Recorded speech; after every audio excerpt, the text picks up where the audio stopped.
14 صدیوں کے اکابر اہل سنت کا عقیدہ ہے، اور صرف ہمارے اکابر کا ہی نہیں، تم اپنے مسلک کے اکابر کی کتابیں کہو گے تو میں سینکڑوں پیش کر سکتا ہوں۔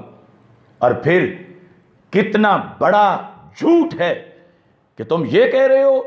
کہ ایک طبقہ کہتا ہے کہ اہل بیت رسول صلی اللہ علیہ وسلم معاذ اللہ خطا کار ہیں۔ کس نے کہا؟ خطا کار اور خطا میں تو بڑا فرق ہے۔ خطا اجتہادی تو ثواب ہے، اجر ہے، اور خطا کار تو وہ ہوتا ہے جس کو خطا کی عادت پڑی ہوئی ہو۔ یہ کہاں سے تم نے لفظ گھڑے؟ اور یہ یاد رکھو 295 کے لحاظ سے اگر تحفظ کرنا ہے ناموس رسالت کا، ورنہ وہ جو گستاخ گورنر کا وکیل ہو اس سے توقع کیسے کی جا سکتی ہے کہ وہ ناموس مصطفیٰ علیہ السلام پہ پہرا دے سکے؟ لیکن یہ بات یاد رکھو کہ توہین رسالت کا اگر کسی پر الزام لگاؤ گے تو زنا کے جھوٹے الزام سے یہ کہیں بڑا الزام ہوگا، اور اس پر پھر کم از کم 80 کوڑے تو بنیاد میں ہی آپ کو برداشت کرنے پڑیں گے، اور اس کے بعد پھر اگلی کارروائی ہوگی۔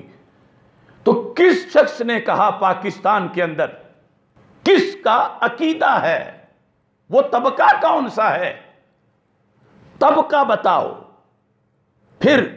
اس کا عقیدہ بتاؤ۔ اہل سنت و جماعت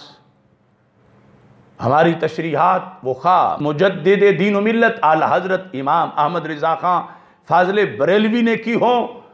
یا وہ حضرت مجدد الفسانی شیخ احمد سرہندی فاروقی نے کی ہوں، یا وہ حضرت داتا گنج بخش حجویری نے کی ہوں، یا وہ حضرت خواجہ غریب نواز نے کی ہوں، یا وہ حضرت شیخ عبد القادر جیلانی غوث اعظم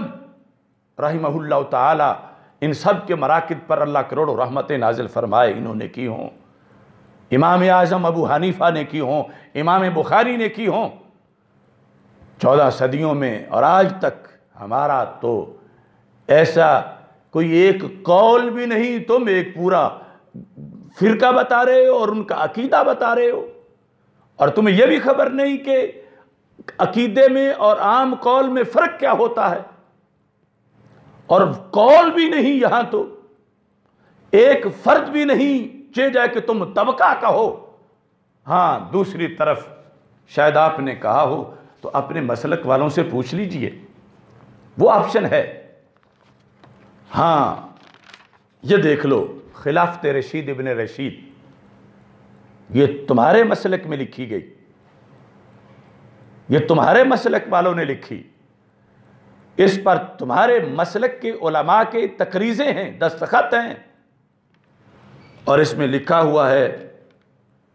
میں یہ لفظ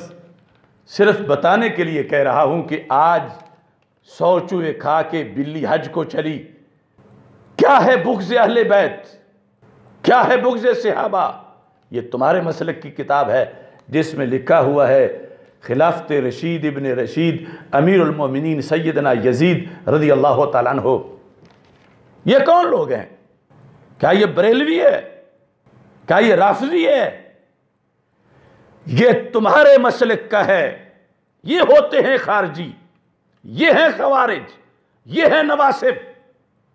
اور اس میں پتہ نہیں آپ کو کیا کیا تم نے لکھا ہوا ہے، یعنی تمہارے مسلک والوں نے۔ اس میں لکھا ہے سیدنا امام حسین رضی اللہ تعالی عنہ پر تنقید کرتے ہوئے اور ان کے ماننے والوں پر تنقید کرتے ہوئے وہ جو مشہور اشعار ہیں حضرت خواجہ معین الدین چشتی اجمیری قدس سر العزیز کے، سرداد نداد دست در دست یزید حقہ کے بنائے لا الہ است حسین رضی اللہ تعالیٰ عنہ، اس کے مقابلے میں تم نے یہ ترانہ لکھا، تمہارے بڑوں نے یہ لکھا اور چھاپا، جس کا نام ندائے حق رکھا۔ اس کتاب کے آغاز میں وہ موجود ہے کہ بنیاد لا الہ تو ہوتا ہے خود رسول، نانے کی جا نواسا بٹھایا نہ جائے گا، کتنا بلند کیوں نہ ہو غیر نبی مگر پھر بھی نبی سے اس کو ملایا نہ جائے گا۔ اب نانے کی جا نواسا بٹھایا نہ جائے گا، یہ کس کی بات ہو رہی ہے؟ کون ذات ہے جن کو نانا کہا گیا ہے اور کون ذات ہے جس کو نواسا کہا گیا ہے؟ تو یہ بالیقین سیدنا امام حسین رضی اللہ تعالی عنہ کی بات ہے، اور یہ جواب دیا جا رہا ہے حضرت خواجہ معین الدین چشتی اجمیری رحمہ اللہ تعالی اور دیگر جو اہل محبت پڑھتے ہیں ان کے لحاظ سے۔ حقہ کے بنا لا الہ است حسین، اس میں ضمناً یہ بھی سمجھیں کہ کوئی یہ نہ کہے کہ لا الہ کا مطلب تو لا الہ ہوتا ہے یعنی کوئی الہ نہیں، تو یہ تو الہاد ہے۔ اصل میں بات یہ ہے کہ جس طرح بسم اللہ الرحمن الرحیم کو صرف بسم اللہ بھی کہہ دیا جاتا ہے اور وہ پورے بسم اللہ الرحمن الرحیم کا نام ہے، ایسے ہی پورے کلمے کا نام لا الہ رکھا گیا ہے بعض کے نزدیک، اور اس پس منظر میں یہ کہا جا رہا ہے یعنی پورے لا الہ الا اللہ محمد الرسول اللہ صلی اللہ علیہ وسلم، اس کو لا الہ سے تعبیر کیا جا رہا ہے۔ اور حضرت خواجہ معین الدین چشتی اجمیری قدس سرہ العزیز آپ فرما رہے تھے کہ لا الہ الا اللہ محمد الرسول اللہ صلی اللہ علیہ وسلم کہ یزید پلید کے مقابلے میں حضرت سیدنا امام حسین رضی اللہ تعالی عنہ نے نکل کر جو کردار ادا کیا، اس کردار کو قیامت تک بنا لا الہ الا اللہ محمد الرسول اللہ صلی اللہ علیہ وسلم سے تعبیر کیا جا رہا ہے، اور اس پر تمہارے مذہب مسلک کے لوگ تنقید کر رہے ہیں۔ تو ان لوگوں کے لحاظ سے اگر تم کہہ رہے ہو تو پھر بھی وضاحت میں کہہ دو کہ آپ کن لوگوں کی طرف متوجہ ہیں اور کون سے لوگ ہیں، کون سا طبقہ ہے اس ملک کے اندر کہ جو اہل بیت اطہار علیہم الرضوان کو معاذ اللہ خطا کار سمجھتا ہے۔ ساتھ ہی چونکہ آپ کا نجد کے علماء سے بھی بڑا تعلق ہے اور بار بار آپ اس کا اظہار بھی کرتے ہیں، اور بہت سے لوگ جو ان سے پہلے فنڈ لینے کے لحاظ سے منسلک تھے،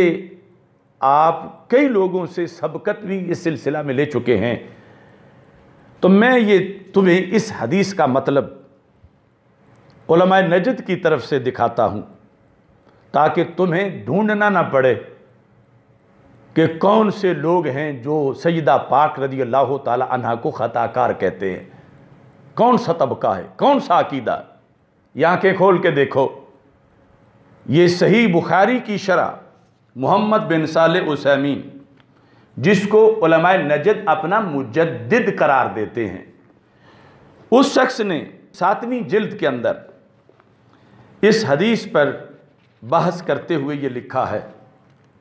اب میں صرف نقل کر رہا ہوں، سامعین آپ سکرین پہ عبارت دیکھ سکتے ہیں۔ حدیث شریف صحیح بخاری شریف کی حدیث نمبر 4240 اور 4241، اس کی شرح کے اندر فَأَبَا ابو بکر رضی اللہ تعالی عنہ ان یدفع الى فاطمہ شیئا فوجدت فاطمہ رضی اللہ تعالی عنہا علی ابی بکر فی ذالک۔ یہ جو حدیث کے الفاظ ہیں اس پر محمد بن صالح عثیمین نے جو شرح کی، میرے نزدیک اس کے اندر 4 جسارتیں ہیں، اور سیدہ طیبہ طاہرہ فاطمہ رضی اللہ تعالی عنہا و سلام اللہ علیہا، ان کے لحاظ سے جسارتیں ہیں، بے باکیاں ہیں، گستاخیاں ہیں بعض واضح۔ تو پھر آپ نے علماء نجد اور سعودی عرب کی حکومت سے یہ مطالبہ کیوں نہیں کیا کہ تمہارے دیس کے اندر اہل بیت اطہار رضی اللہ تعالیٰ عنہم کی توہینیں کی جا رہی ہیں؟ یہ بات لکھ کر کسی بیان میں یہ ایک کتاب نہیں، سینکڑوں میں وہاں سے دکھا سکتا ہوں، اور اس سے بڑی بڑی جسارتیں دکھا سکتا ہوں، اور آپ ان کے اس وقت رازدان بھی بنے ہوئے ہیں اور ان کی پورے ایجنٹ ہیں اس وقت پاکستان کے اندر، تو ان لوگوں پر بھی کوئی شرعی حکم لگائیں۔ اور پھر علماء نجد کو بھی میں دعوت دیتا ہوں کہ اس سلسلہ کے اندر یہ تمہارا نمائندہ جو یہاں پاکستان کے اندر یہ کہہ رہا ہے کہ سیدہ طیبہ طاہرہ رضی اللہ تعالی عنہا سے امکان خطا ماننے سے اسلام کی عمارت پر حملہ ہو جاتا ہے، تو کیا علماء نجد کا بھی یہی عقیدہ ہے؟ یہ معصومیت والا، یہ روافض والا، یا ان کا عقیدہ کوئی اور ہے؟ یہ میں کہتا ہوں کہ کیسے لوگ ہیں، ایک ہی سینے میں انہوں نے کتنے عقیدے رکھے ہوئے ہیں، یہ ان کے کتنے منہ ہیں، ہر جگہ علیحدہ منہ سے، ہر دیکھ کے چمچے، ان کے ریلیشن ادھر روافض سے اتنے کہ رافضی عقیدے کو یہ اس ملک کے اندر ترویج کے لیے اپنی زبان سے اس کو بیان کر رہے ہیں، اور دوسری طرف سعودی عرب کے لحاظ سے ان کے بڑے چہیتے بنے ہوئے ہیں۔ ہاں، ہمارا تو علیحدہ معاملہ ہے، لا سعودیہ لا ایران، القرآن القرآن، لیکن یہ جو دونوں کے ساتھ اور دونوں کے معارض اور موافق یہ صورتحال جو ہے اس کو واضح ہونا چاہیے۔ اس سلسلہ میں اس عبارت کے اندر لکھا ہے، حدیث لکھ کے کہ حضرت فاطمہ رضی اللہ تعالی عنہا فواجدت فاطمہ، تو دوسرے میں ہے غاضبت، یہ لکھتا ہے نسأل اللہ ان یعفو عنہا، ہم اللہ سے سوال کرتے ہیں کہ اللہ سیدہ طیبہ فاطمہ رضی اللہ تعالی عنہا کو معاف کر دے، ان یعفو عنہا، تو مجھے یہ بتائیں معاف کس چیز کو کیا جاتا ہے؟ یہ دعا ادھر تو ہم نے تو جو صورتحال بتائی تھی جواب میں، اور کہا کہ جب رسول پاک صلی اللہ علیہ وسلم کا فرمان سنا تو سر تسلیم خم کر لیا، وہ خطا اجتہادی بھی فوراً زائل ہو گئی۔ اور ادھر محمد بن صالح عثیمین کے نزدیک تو اب بھی باقی ہے جو وہ مان رہا ہے، اور کہتا اللہ سے سوال کرتے ہیں کہ اللہ اسے معاف کرے، اور یہ جو معافی ہوتی ہے جس خطا کی یہ دوسری ہوتی ہے، اور پھر اس کو ابھی تک یہ باقی بھی مان رہا ہے۔ دوسرے نمبر پہ